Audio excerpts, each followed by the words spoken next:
Afternoon, everybody. Let me just get organized here for a second.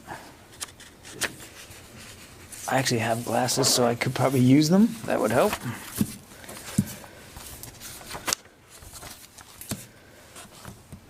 Okay, if I could just comment at the top, I think you're all aware, but due to the recent increasing spread of COVID-19, as you know, this morning the Pentagon officially went to HPCON Charlie to protect our workforce, their families, our communities, and our support to the absolutely critical mission of this department. We are monitoring the conditions in the areas surrounding the Pentagon, and any change in HPCON level will be based, of course, upon an analysis of those conditions, and this is no different, our change to Charlie. We continue to encourage all DoD employees and their eligible family members to get a booster shot, and obviously to get vaccinated, to get fully vaccinated. Of course, as you know, the requirements under Charlie are more significant. You can see that here just in the briefing room. We went down to, I think, 8 seats, but we continue to, require people to wear masks as appropriate and to social distance and following all the other CDC guidelines as well. Okay, with that, we'll start taking questions. Bob, I think you're on the phone, yeah? Thank you, John. Yes, I am. I have a question connected to the talks today in Geneva on the Ukraine crisis and so forth. After the talks, Wendy Sherman said that the U.S. raised a number of ideas, including one related to missile deployments. She said, to quote her, the United States is open to discussing the future of certain missile systems in Europe along the lines of the now defunct INF treaty. So my question is, given that after the U.S. withdrew from the treaty and began work on development of new INF range missiles, how would Secretary Austin feel about returning to a ban on such missiles, given the current work that is going on with those missiles right now? Bob, I think we're just not at a point here either on the capability side or certainly in the discussions with the Russians for the Secretary to stake out a hard position one way or another on that. Separate and distinct from the continent of Europe, work continues on those kinds of capabilities. And then when you start to fold in the talks here, again, I won't negotiate here from the podium, and I certainly won't get ahead of our State Department colleagues in Geneva and as they move on now to Brussels as their next stop. But we were certainly aware and supportive of the effort to be able to talk about missile capabilities on the European continent as one thing that the administration would be willing to look at, assuming, of course, and this sometimes gets lost in the discussions about what's going on in Geneva, that there would be some level of reciprocity by the Russians in return for that. So look, I kind of backing out broadly here. As you know, we have a couple of delegates from the Department of Defense accompanying Deputy Secretary Sherman, General Mingus from the Joint Staff, and Laura Cooper from the OSD staff. We're very much in support of diplomacy taking the lead here to try to find a way to de-escalate the tensions and to get to a better outcome. We're fully in support of that, in diplomacy being the lead element here, and in the department doing what we can to help foster more fruitful negotiations. But again, I don't want to get ahead of it. Janie. Thank you, John.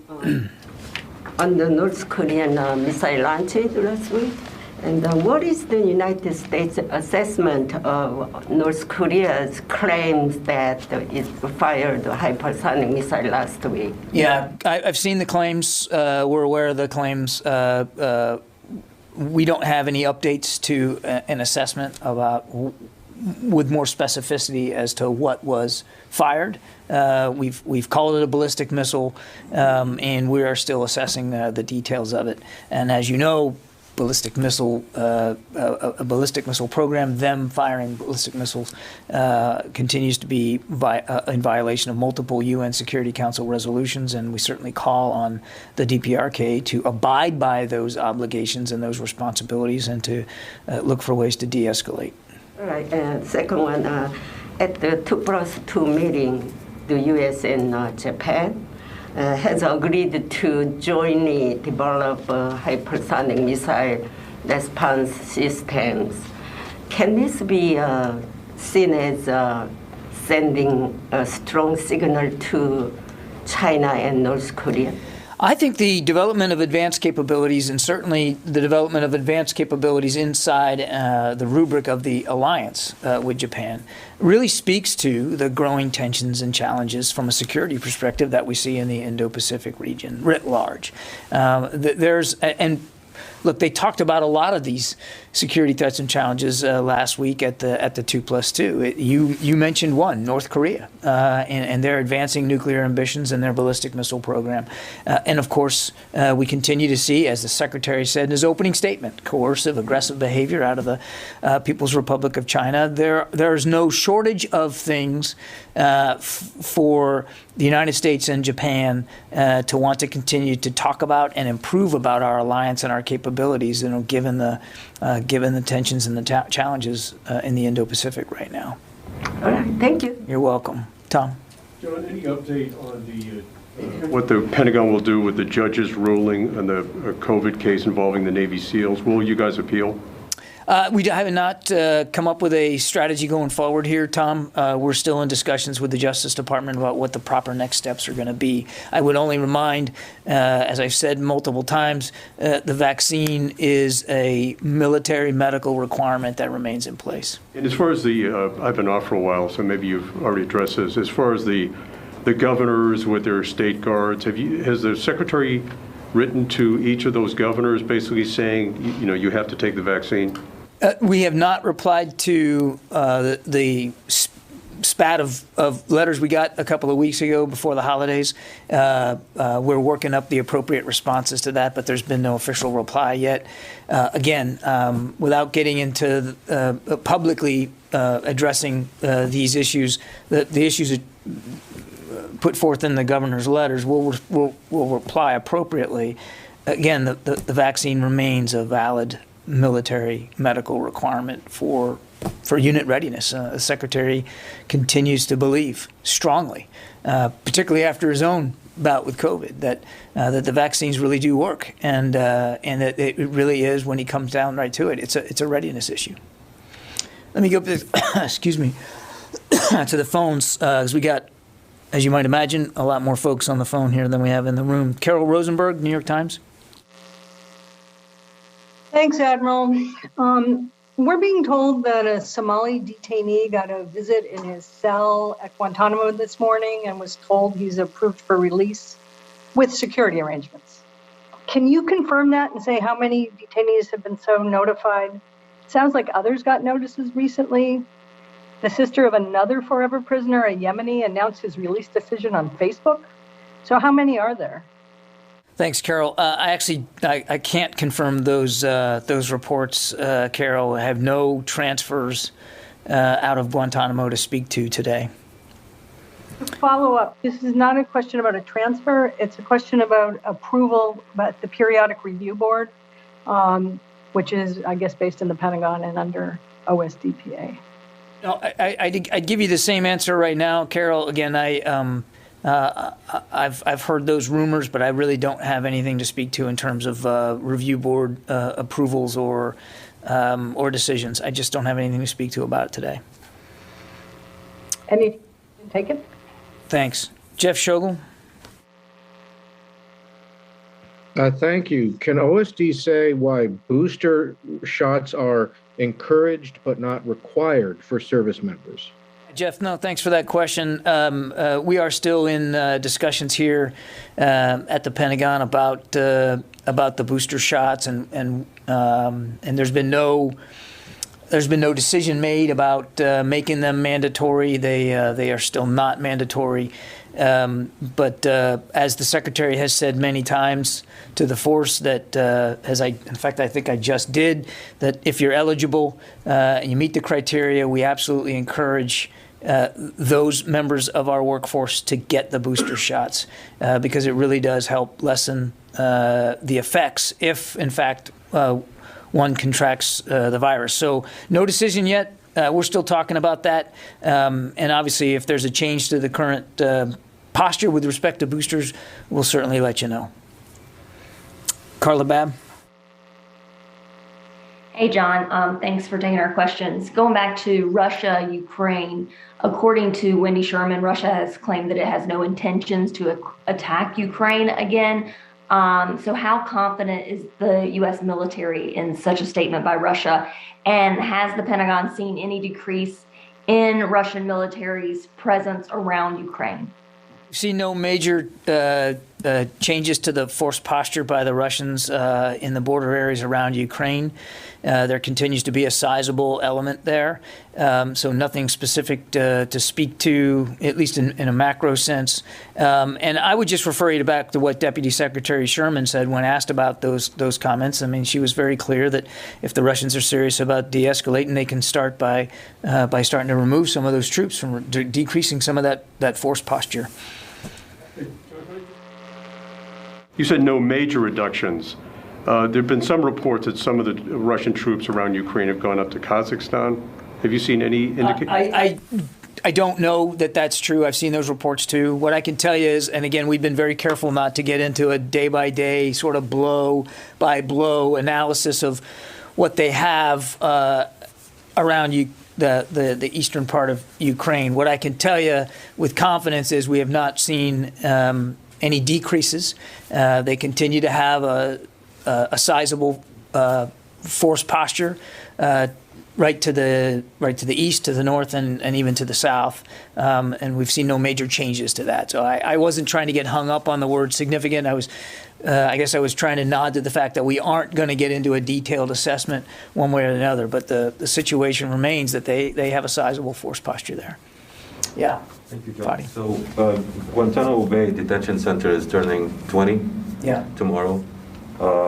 President Biden had promised to close the prison. New York Times reported late last year that the Pentagon is building a second courtroom. Can you highlight or update us on any steps that have been taken by the DoD or the administration in general towards fulfilling that promise? Well, I would tell you the administration remains dedicated to closing the detention facility at Guantanamo Bay. There's nothing's changed about that. We are in a review right now about the way forward there, so I won't get ahead of that. But to that end, as the National Security Council staff continues to work closely with us here at DoD, with the State Department, with the Justice Department, and other departments and agencies across the federal government about what that's going to look like going forward. And when is that review? I would point you to my colleagues at the National Security Council staff. They're running that process.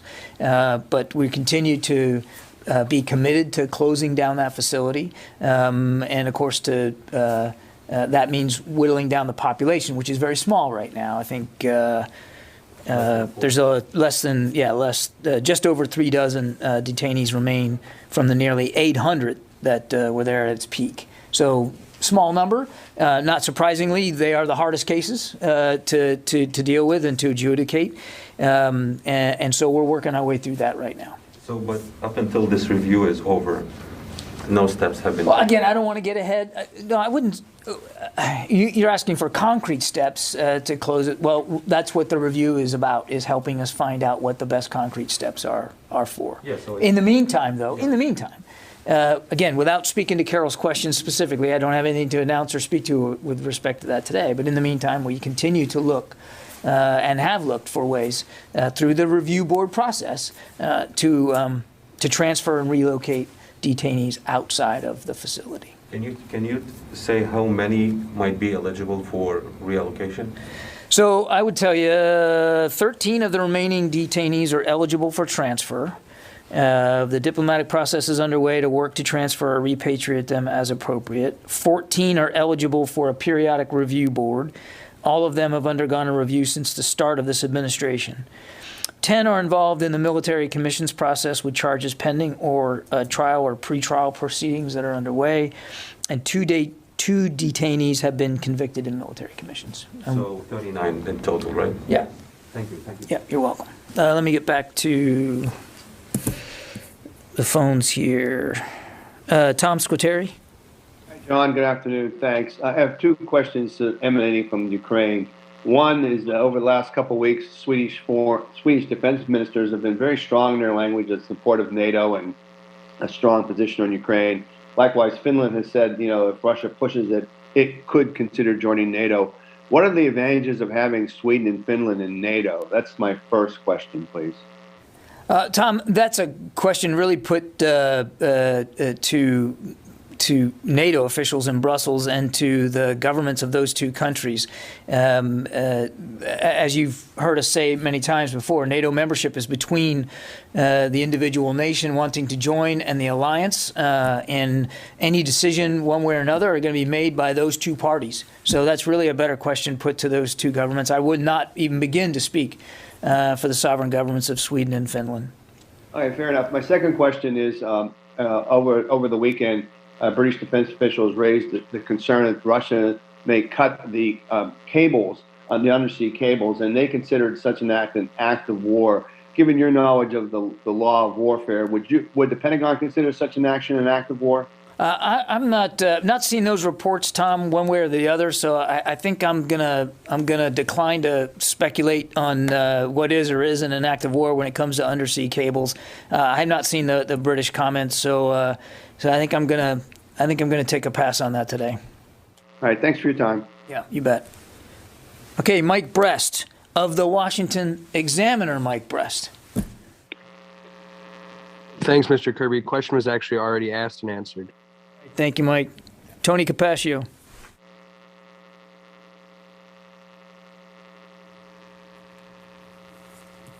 You there, Tony? John, sorry, I muted myself. Tony Capaccio. Go ahead, Tony. John? Yep, I got you. Sorry, I muted myself accidentally. The DoD assessment team that visited Ukraine recently, have they produced any recommendations for the types of weapons or equipment the Ukrainian military may need, or is it still crafting a recommendation to the interagency? They were largely looking at air and missile defense, as I understand it, Tony. And they've been back a while. I'll take your question to see if there was some sort of more formal recommendations made. I'm not aware of a formal report that was issued. They just took a look and consulted with the Ukrainians about what they believe their air defense needs were. I would just tell you that we have and we will continue to provide security assistance to Ukraine as appropriate going forward. We remain committed to helping Ukraine be able to defend itself across a range of capabilities, quite frankly. Can I ask you, are Stinger missiles, though, one of the weapons that the team is eyeing to recommend? That would be a major escalation of our weaponry to the Ukrainians if we gave them Stinger missiles. Yeah, again, Tony, I've got nothing specific to speak to in terms of future capabilities or whatever the assessment team learned. I don't have anything specific for you on that. I mean, what I would again tell you is we have in the past, and we will continue to provide articles which will allow Ukraine to better defend itself. Okay, please give us a written answer if you can, and put Stingers in there or not. Thank you. I'll do the best I can, Tony. But again, I don't want to get your hopes up on a whole heck of a lot of specificity here. Heather from USNI. Hi, thank you so much for taking my question. When it comes to religious exemptions, given the Navy and the Marine Corps and the rest of the branches' lack of exemptions, is the DoD policy in good faith when it comes to the religious exemption process? Can you repeat that last part? I didn't understand. DoD policy on what? On religious exemptions and for vaccines. Is it still in good faith, given that there haven't been any exemptions, and the Navy hasn't been any exemptions in the past 7 years? Yeah, look, the short answer to your question, Heather, is yes. Of course, it's in good faith, no pun intended. But the process by which religious exemptions are reviewed and adjudicated, and ultimately decided one way or the other, is controlled by each of the military departments. The Army, the Department of the Navy, and the Department of the Air Force, Space Force. So that's all, Department of the Air Force, I apologize. But they are in charge of adjudicating those exemption requests and making those decisions.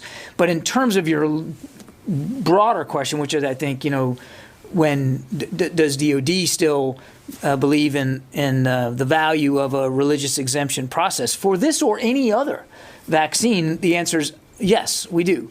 We believe that there should be a channel, a vehicle through which men and women of the workforce who believe they have legitimate religious exemptions to seek on their behalf, that they have a process to make that request and to have that request treated seriously. I would remind that, again, I understand the numbers are zero right now in terms of COVID, but even the services will tell you they still have a backlog of, in some cases, thousands of additional religious exemptions requests to work through. So this is an ongoing process. Yeah. Thank you, John. Last week you said that the U.S. expected the increase in the level of attacks on Iraq and Syria, and also it maintained, of course, the right of self-defense. My question is if the department will stay on the defensive side or position there, or if it has maybe, or it's considering a plan to maybe intervene in the future to prevent such attacks. I would tell you that we retain the right of self-defense to protect our troops. And you saw in Syria a week or so ago that Inherent Resolve commanders actually took some steps preemptively as they saw launch sites being developed around Green Village to strike those sites before rocket attacks came in. So protecting the troops means doing what you have to do with the information you have available and your authorities to protect the troops. So I don't know. I mean, I understand the nature of the question, offense versus defense.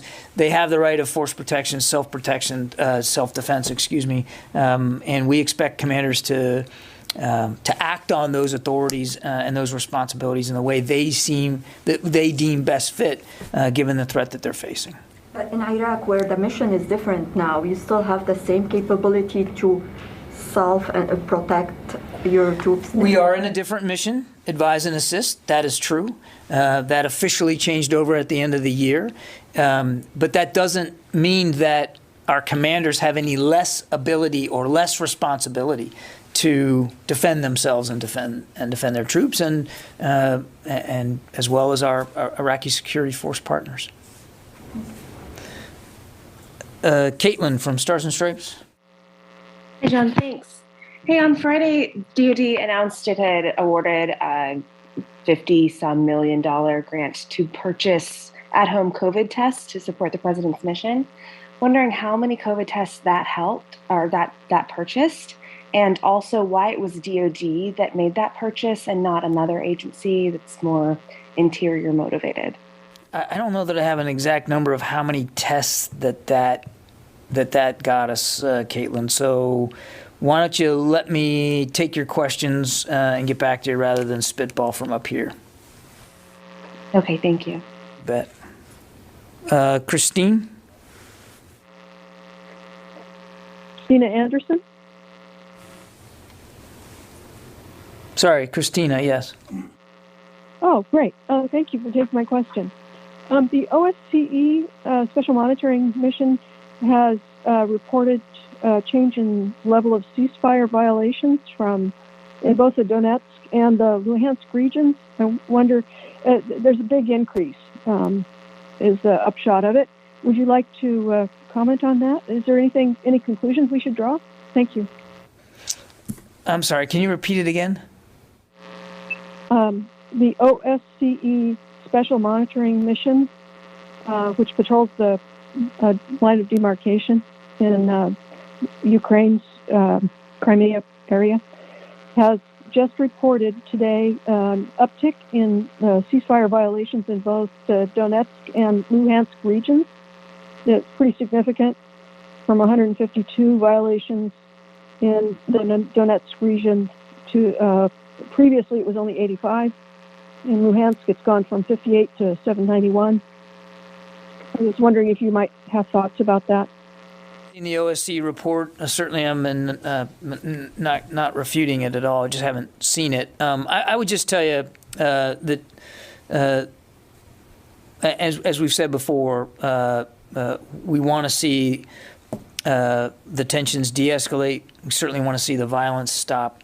It is clear that Ukrainian troops are in a hot war every single day in that area, in the Donbass region.